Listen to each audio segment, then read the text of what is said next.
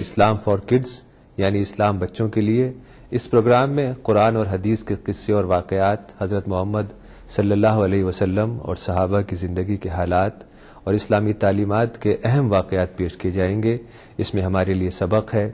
Guidance ہے اور رہنمائی کا سامان ہے. اسی کے ساتھ ساتھ اسلامی تعلیمات کی وہ باتیں بھی ہم آپ کے سامنے رکھیں گے جس میں مورل ویلیوز سکھائی گئی ہیں تاکہ ہم اپنے اندر اعلیٰ کیریکٹر،